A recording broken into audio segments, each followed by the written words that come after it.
नमस्कार, आप देख रहे हैं रिवल्ट इंडिया न्यूज। मैं हूं हिमांशु त्रिपाठी। समय का पहिया चलता है, दिन ढलता है और रात आती है। ऐसे ही न जाने कितने दिन आकर ढल गए और कितनी रातें आकर चली गई उन शिक्षकों के जीवन की जो वर्षों से इंतजार कर रहे थे अपने स्थानांतरण की प्रक्रिया का। साल 2019 में सूबे की सरकार ने बेसिक शिक्षा विभाग के स्थानांतरण को मंजूरी दी। ये सुनते ही सारे शिक्षकों में खुशी की लहर दौड़ पड़ी और सारे शिक्षक अपने दस्तावेजों को समेटकर आवेदन की तिथि का इंतजार करने लगे। प्रदेश सरकार ने इस बार ऑनलाइन मोड पर शुरू हो रही प्रक्रिया में प्रदेश के 8 आकांक्षी जिले श्रावस्ती, बहराइच, सिद्धार्थनगर, चंदौली, सोनभद्र और चित्रकूट को सम्मिलित किया। उत्तर प्रदेश शासन की अपर मुख्य सचिव रेणुका कुमार ने शीर्ष प्राथमिकता के साथ परिषदीय विद्यालयों के शिक्षकों की वर्ष 2019-20 के लिए अंतर जनपदीय स्थानांतरण नीति जारी की। इस नीति में कहा गया कि सभी बीएसए रिक्तियों की सूचना बेसिक शिक्षा परिषद सचिव को जिलों के हिसाब से भेजेंगे। इन रिक्तियों का विवरण वेबसाइट पर दिया जाएगा।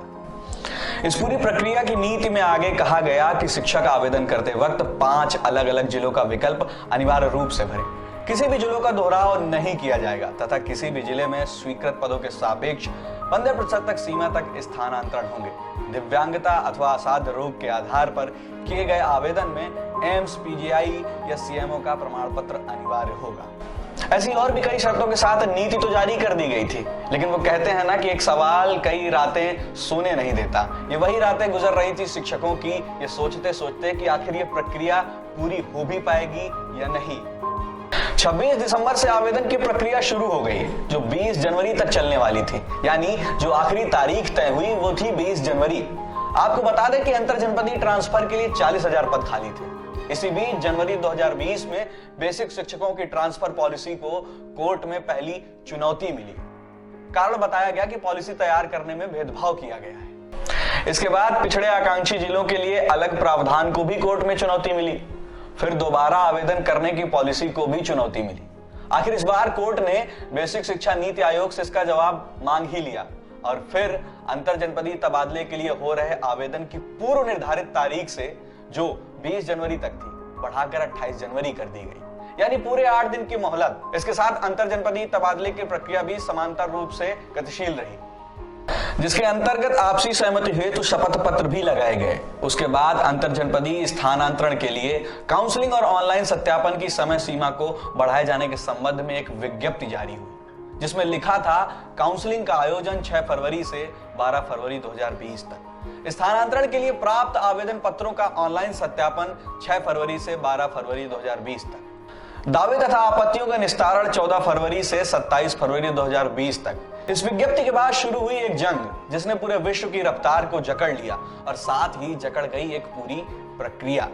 कोविड-19 के रूप में शुरू हुई इस जंग ने सरकार की प्राथमिकताओं को बदल कर रख दिया।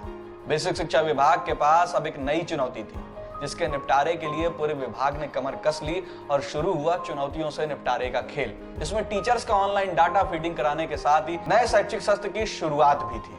ऐसे में बेसिक शिक्षकों की मांग थी कि सारे कार्य शुरू किए जाएं, लेकिन उनका तबादला भी किया जाना चाहिए। इसी बीच तबादले की मांग को लेकर प्राथमिक शिक्षक प्रशिक्षित स्नातक एसोसिएशन ने मुख्यमंत्री उत्तर प्रदेश को पत्र लिखकर ट्रांसफर की प्रक्रिया पुनः प्रारंभ करने की मांग की। और इसके बाद डॉक्टर सतीश चंद्र द्विवेदी, बेसिक शिक्षा राज्य मंत्री स्वतंत्र प्रभार, ने एक बयान दिया। उन्होंने कहा कि बड़े स्तर पर शिक्षकों की तबादले की प्रक्रिया होनी है। तेजी से प्रक्रिया चल भी रही थी, लेकिन कोविड-19 से कार्य प्रभावित हुआ है। ऐसे में शिक्षकों को इतना जल्द निराश होने की जरूरत नहीं है। हम क्वालिटी एजुकेशन पर भी काम कर रहे हैं। सरकारी आंकड़ों की माने तो 20 अप्रैल तक अंतर जनपदीय तबादले की लिस्ट जारी हो जानी चाहिए थी। इसके लिए विभाग ने 20 दिसंबर 2019 से आवेदन लेने शुरू कर दिए थे और करीब 70,000 शिक्षकों ने आवेदन किया था। 21 जनवरी से 5 फरवरी 2020 तक आवेदनों की जांच कर 6 फरवरी से 20 फरवरी तक शिकायतों के निस्तारण का शेड्यूल था। वही 15 मार्च को तबादले की अंतिम सूची और 20 अप्रैल को सूची का दोबारा प्रकाशन किया जाना था कि तभी एक बयान आता है कि बेसिक शिक्षा परिषद ने अपनी तैयारी पूरी कर रखी है, ट्रांसफर की फाइल सीएम के पास पड़ी है। लेकिन जब से लॉकडाउन हुआ है तब से सीएम के निर्देशानुसार हर विभाग में स्थानांतरण की प्रक्रिया रुकी हुई है। विशेष परिस्थितियों में ही सीएम के विशेषाधिकार से स्थानांतरण हो रहा है। ऐसे में बेसिक शिक्षा के अंतर जनपदीय तबादले का सवाल ही नहीं उठता। जब रोक हटेगी तब देखा जाएगा।